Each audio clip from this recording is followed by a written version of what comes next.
Yes.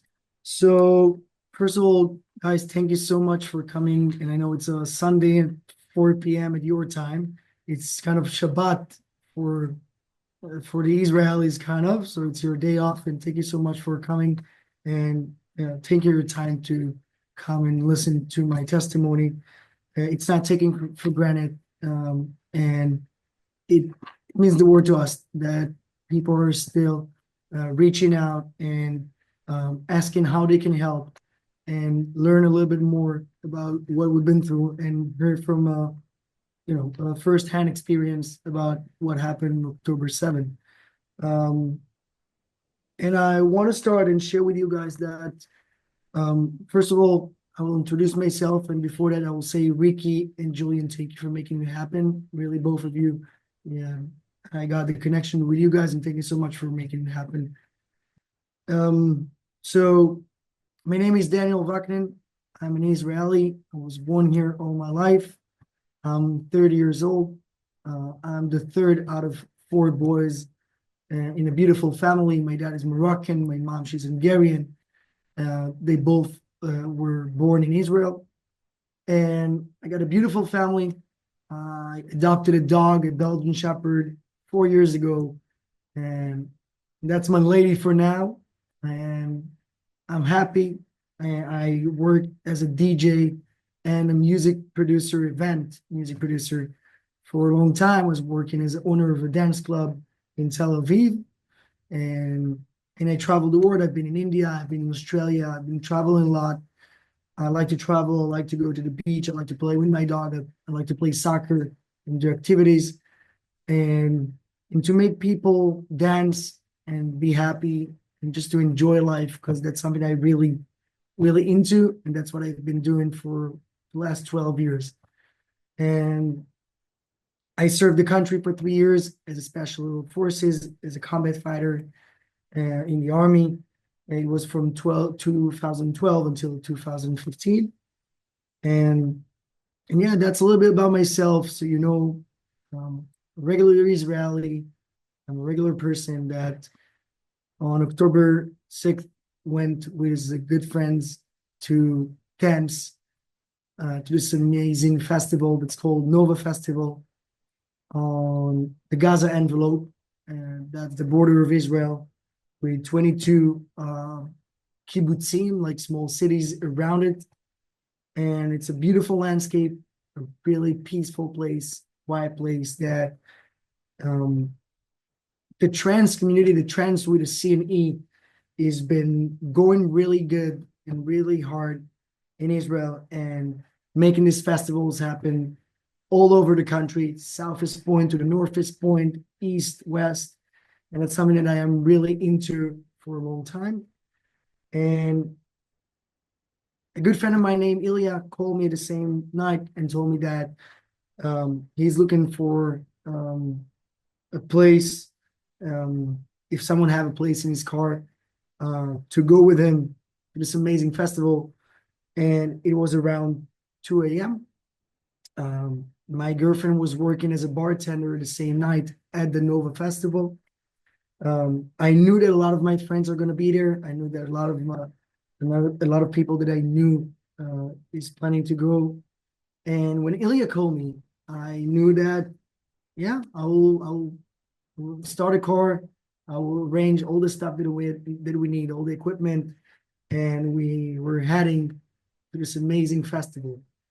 And I want you to understand, and I want you to imagine, guys, that this amazing festival was planned to be from 12 p.m. at the same night of Friday night until 4 or 5 p.m. on Saturday. So we had a long time, an amazing festival with a lot of DJs all over the world, from Japan, from Brazil, with two major stages. It's going to play different kind of music. And it was supposed to be with 4,000 people. Sorry, it was with 4,000 people. And when we headed to the festival, my girlfriend was already there with a group of bartenders that she knew. All of them were their girlfriends of Lala, my girlfriend, and they and they were ready to work, and they started to work, and they had a great time. And she messaged me, "Are you coming?" And I said, "Yes, I'm here. I'm heading on my way with Ilya." And when we arrived to the parking lot, I arrived to the party, to this amazing festival around um, quarter to 6 a.m., especially to the sunrise. It's one of the most beautiful moments that you have in this kind of festivals. And I was so thrilled and so happy, and the energy was blasting. Like, it was an amazing moment that we arrived. We saw the sunrise, we saw all the cars, we saw all the people, and we were so ready to have just a moment to enjoy, like each and every one of you, when he's heading to a concert. I don't know, Sting or Bruno Mars, doesn't matter. We like to go to concert and just to enjoy for a brief second. And when we park the car, I want you to understand that now everyone understand what happened. But I want you to understand that moment before everything happened, before everything started. It's just a regular festival.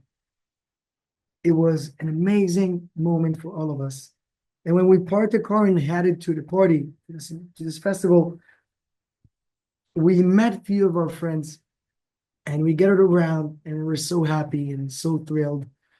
And while we were talking and getting all the stuff, I remember that we heard this whistle for the first time.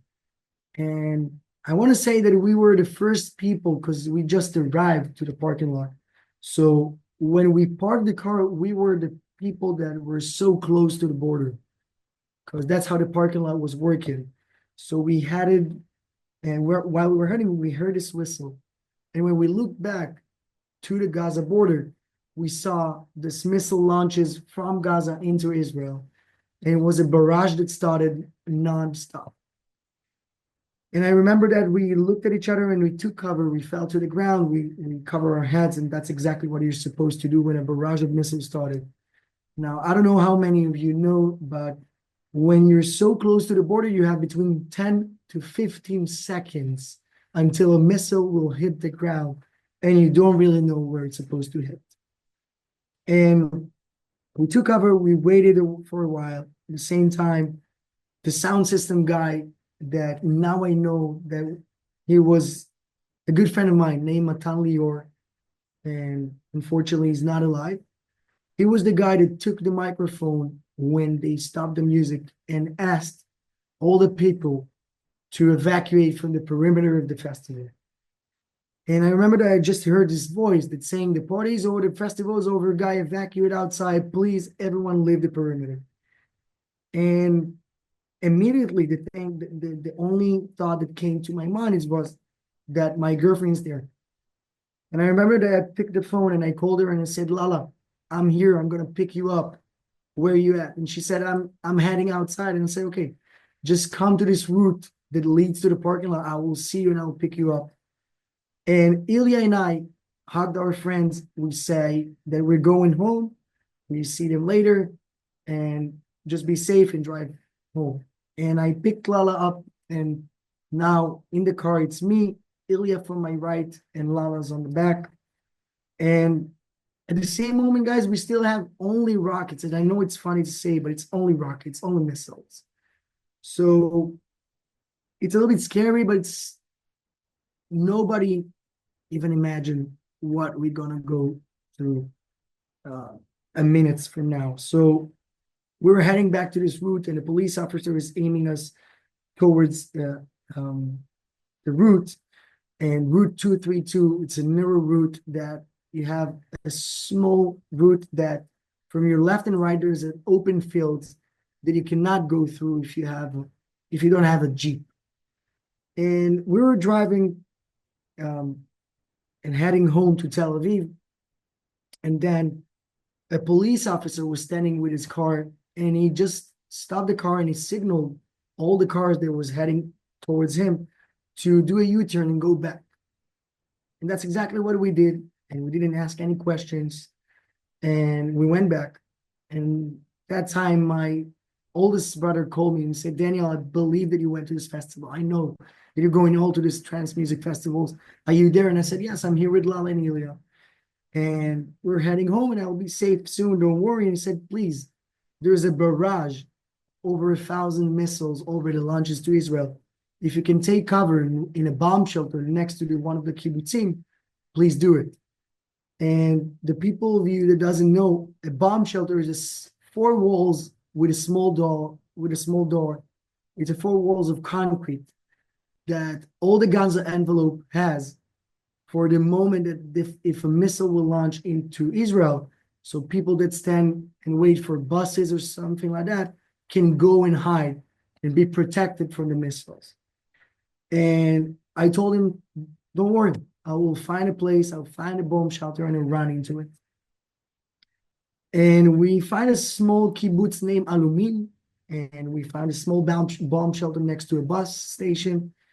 And I stopped the car, and there's a lot of cars already stopped, and a lot of people were running around. And you see a lot of girls and a lot of kids, 20 to 30 years old, just running around, stopping their cars, calling to someone. And we stopped the car, and I remember that my brother was on the phone, still online, and I said, I will call you back. We just found a bomb shelter. And I opened up the door.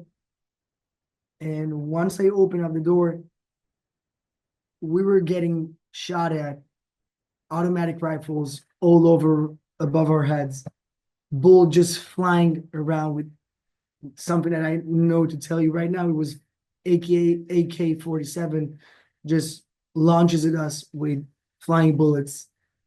And I remember that the last sentence that I told my brother is that I'm getting shot at, I will call you back. And I hung up the phone. And I was yelling to the car, so Ilya and Lala would know as well that we're getting shot at. And I fell to the ground and I crawled to the other side of the car. And Ilya was laying next to me as we cover our heads, and the bullet just flying and hitting the ground, and the ground is just trembling, and the rock just pops everywhere. And I remember that after, I don't know, like a minute or two, I lift my head up when I could, and I couldn't see Lala. Now, the car that I took was my mom's car, and she had a child lock because of my nieces. So Lala couldn't open the car from the inside, and she's been there for like a minute or two. And I remember that I crawled over Ilya and I opened up the door and I took her hand and I pulled her next to me, and she was froze. And this look that she had, I think that's a phase that I will never forget in my life. And the 3 of us was just laying there for a few minutes, and we didn't know what we were supposed to do. And I think I was lucky because Ilya and Lala, both of them already been drinking alcohol. And I'll be honest, in this festival, people even use some substances. And luckily for me, I didn't drink or did any substance because I was the driver. And I think that's the moment that I realized that my survival instincts are coming along, and the adrenaline is popping.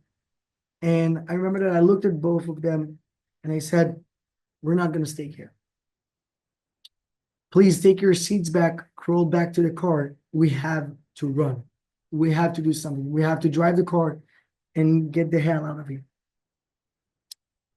And as we're doing that, we're crawling back to the car, and we're taking our seats back. And when I press gas, I remember that the second I pressed gas, the car was stumbling and trembling from a hit. And I remember the car just moved. And Ilya was holding my leg, and he said, what the hell just happened? And I said, I don't know, I think we just missed the missile.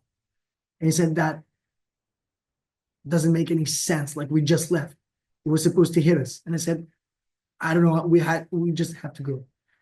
and I pressed gas. Um, and for you that doesn't know which car I had, it was a Piaggio 108. It wasn't a Ferrari or a Lamborghini. So no matter how much I pressed the gas, it wasn't fast. And I did the best I can. And as we're heading towards the route that now became a war zone, um, two people that cycled for Shabbat morning saw us, and they stopped us, and they waved their hands. They were waving their hands, and we stopped the car, and there's a lot of cars stopped with us, and we asked the people like, "What's going on? Why you're stopping us?" And they said, "You cannot go through this route because there is a terror attack in front of us. They're shooting every single car that comes this route." And I think that's the moment we started to realize that we're surrounded by terrorists. There's a terror attack inside Israel. A terrorist invaded. We don't know the amount, that now we know that it was almost 4,000 terrorists. We don't know that a lot of our friends are already getting shot and injured and hiding on the bushes.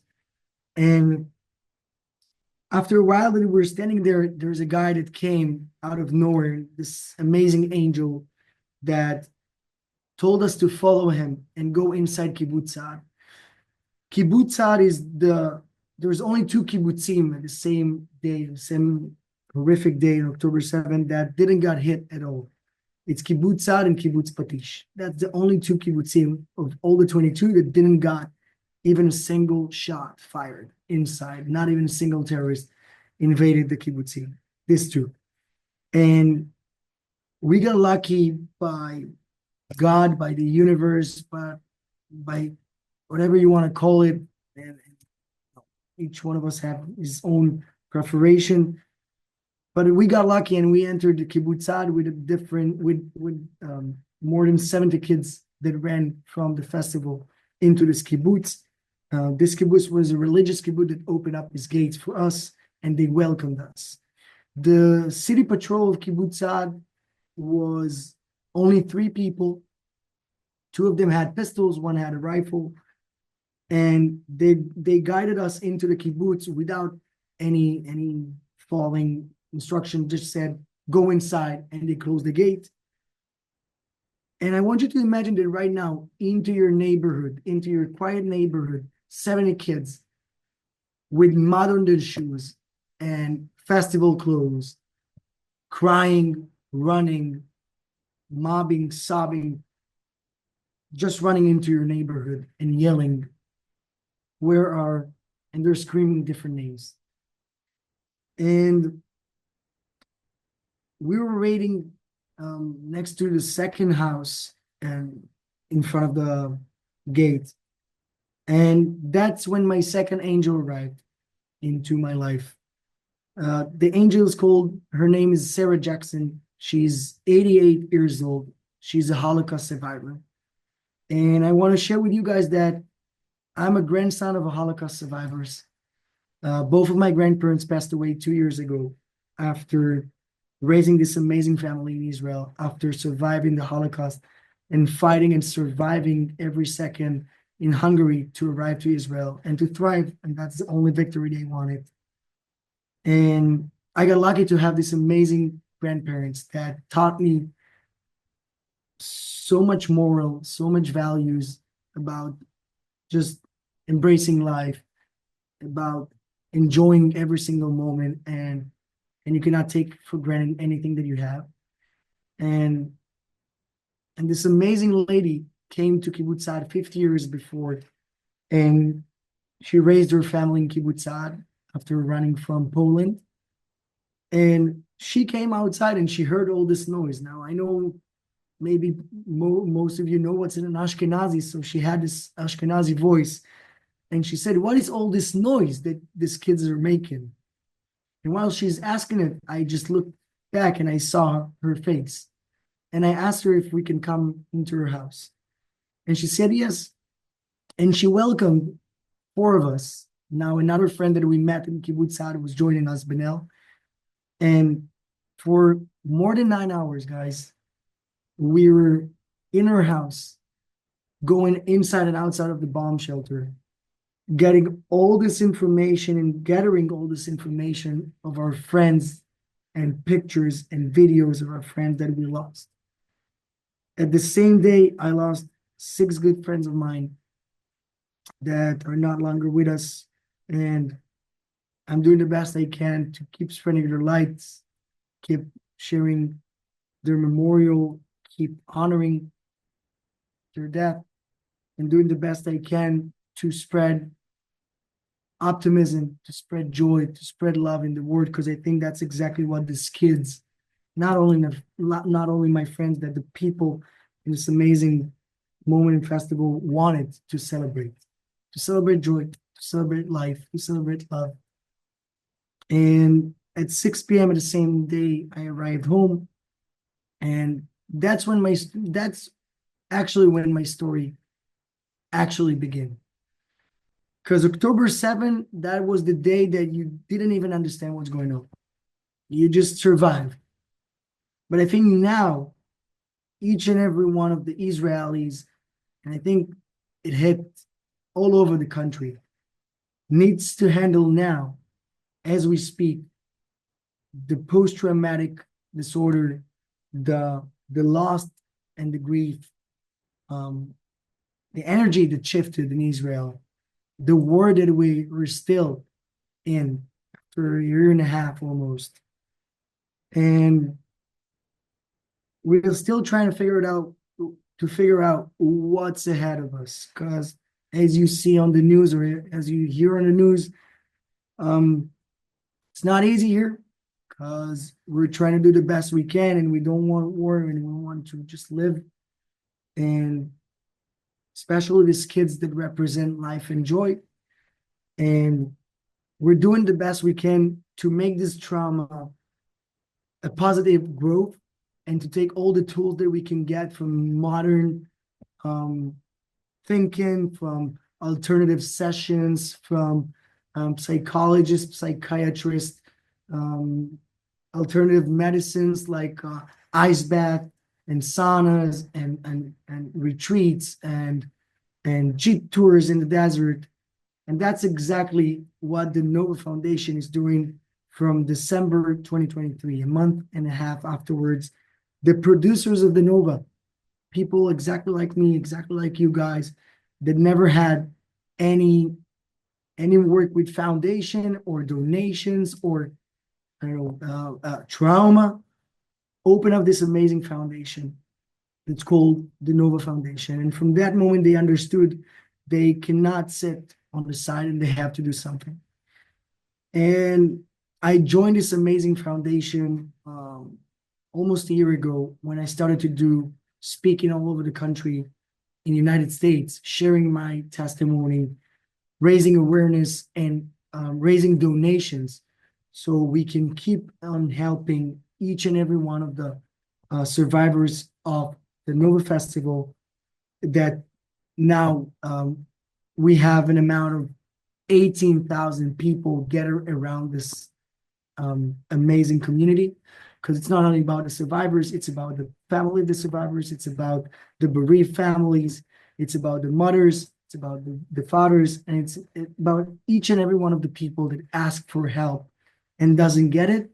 We're trying the best we can, and I won't lie, we don't have 100% guarantee, but we're trying the best we can to find each and every one of the survivors and the bereaved families and the members of the families, and to help as much as we can, because it's a matter of time until the Nova will be another chapter in the history. But we want to make sure that we're doing the best we can to help others as much as we can. And Julia, I know you have the presentation, so I will ask you if you can scroll a little bit down slowly so people can see the presentation, and we can follow, and I can explain a little bit about it if you can scroll down.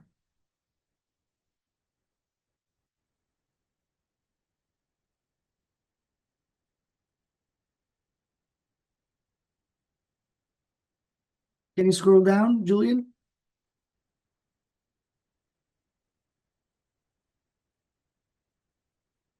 Doesn't work so good? No worries.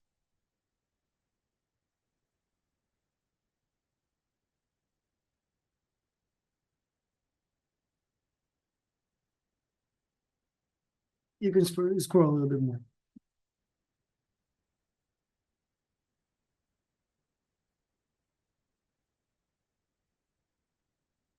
Amazing. So as you can see here, guys, it's a little bit of explanation about the tribe of Nova, about this community that started a few producers from Tel Aviv that started this amazing festival.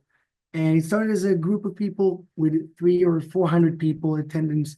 And as you can see here, October 6th, the Nova Festival was having a festival with 3,088 and two attendance. And that was an amazing and huge festival, the largest festival that the Nova had. And that's when the attack started, as you already know, and that's, of course, my testimony. If you can scroll down a little bit more, as you can see here, guys, that the footages of the terrorists holding people in the bomb shelter, like I told, this four walls with a small door of concrete that they just entered, and this small walls can, I don't know, handle with 7 or 8 people, and they were squishing around 20 people in each and every one of the bomb shelters. And the Nova community members were doing everything they can the same day and the days the following. And I joined this amazing group of people for 5 days. We were entering the Gaza envelope, the war zone, in and out, looking for every person that we can find, every detail, every coordinate that we can took from Apple Watches, from iPhones, from everything that we had to try and locate the missing people. As you remember, I don't know if you remember, but at the same time, at least 2 or 3 weeks of people missing, of our friends that we didn't have any information if they're alive or not. And as we speak, until today, we have 59 hostages that we know that more than half of them are not alive, and we're still waiting every single day so they come back home for their loved ones, or maybe so we can bury them and start tomorrow in grief. You can see here in the pictures, that's a lot of the equipment, the self-equipment, shoes, sunglasses, wallets, and a lot of camps and tents that we brought, more than 20,000 items from the war zone, from the site of the Nova Festival, back to the police unit so they can try and locate from DNA samples, from every information they have, and try to bring it back to the families for a closure. And they're doing an amazing work. And today at the exhibit, I don't know how many of you know, but the exhibit is traveling the world right now, all over the States. Now we just finished in Miami, and now we're moving into Washington in June. Afterwards, it will be in Boston in October. That's something that I'm working really hard with this group to share this exhibit. This exhibit shows everything we just talked about. You see that Benjamin said he saw the exhibit in Philadelphia. I'm so happy that people are going and watching it, because I think the exhibit can give a different perspective. It's not a museum. It's not something that you go through and it's just, you can see some art or paintings. It shows you exactly, and from time to time, this exhibit, every time it moves the city, we make it better and better so we can start and organize it even better so that the walkthrough will be even more impactful. And we can see how much impact it brings every city that we bring it.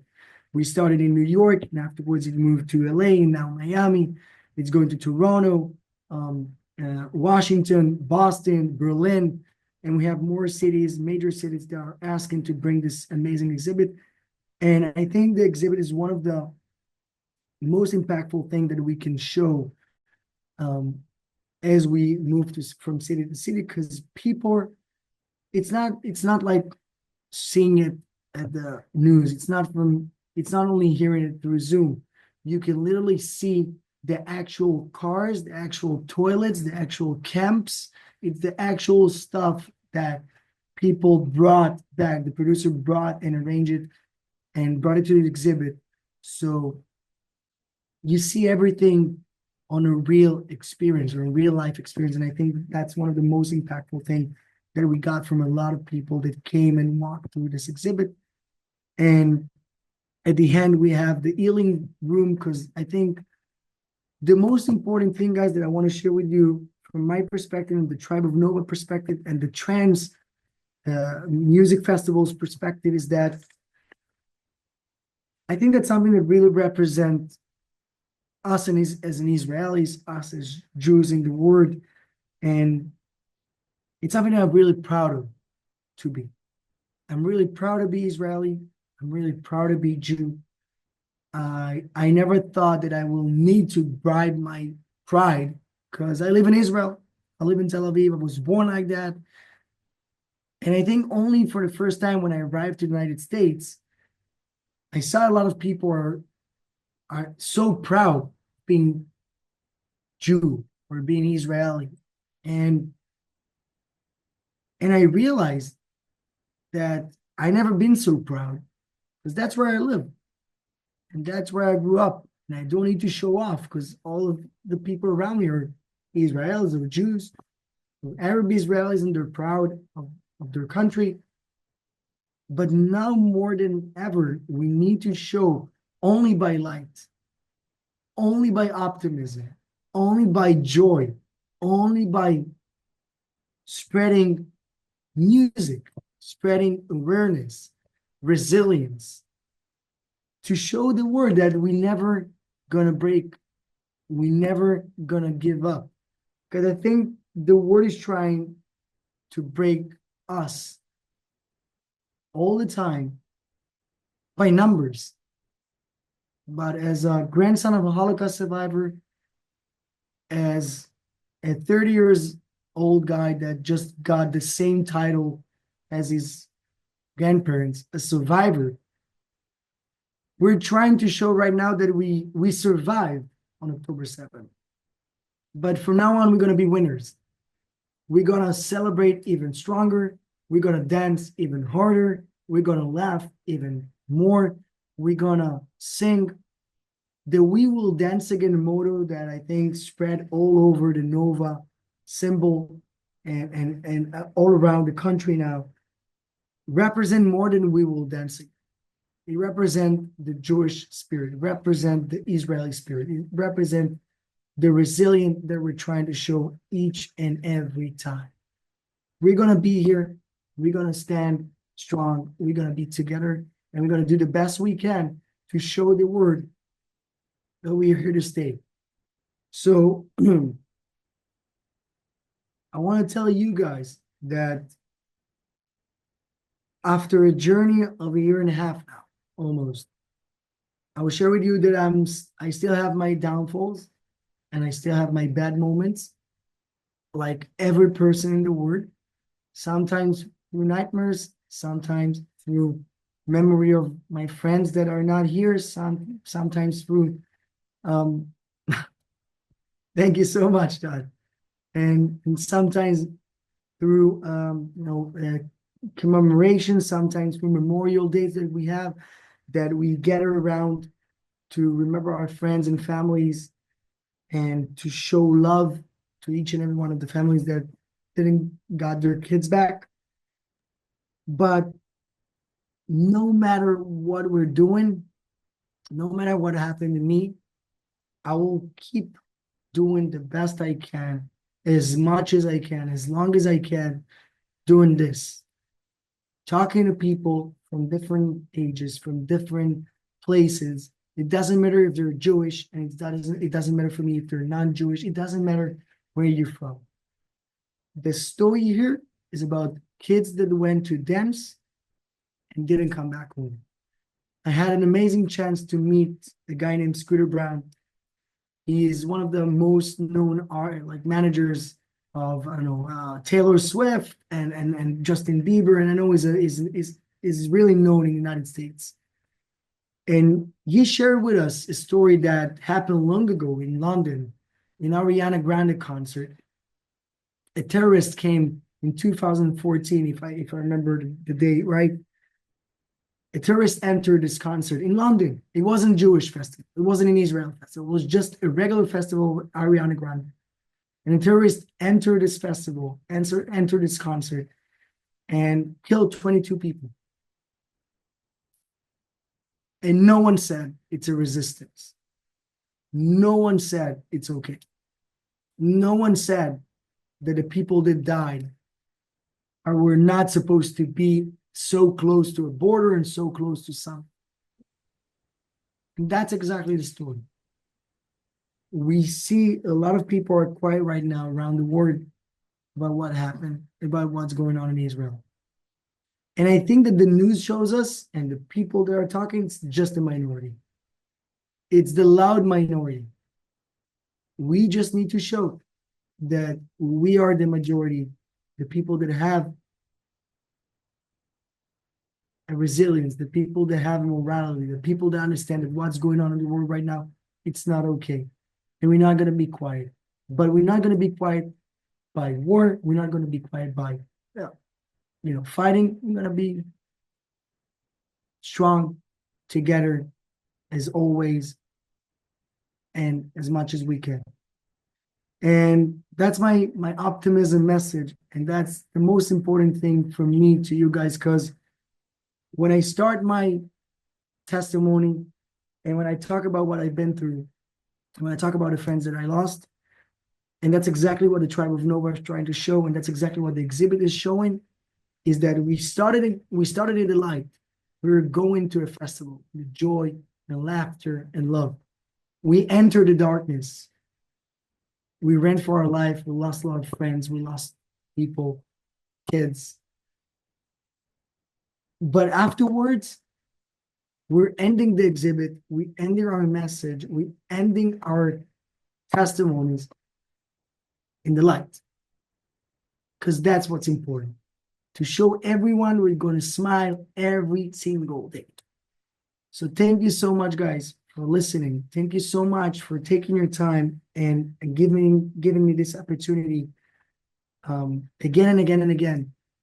Please share your friends, tell your people, tell your friends, tell different groups, doesn't matter where they're from, about the exhibit, about the Nova Foundation, about us.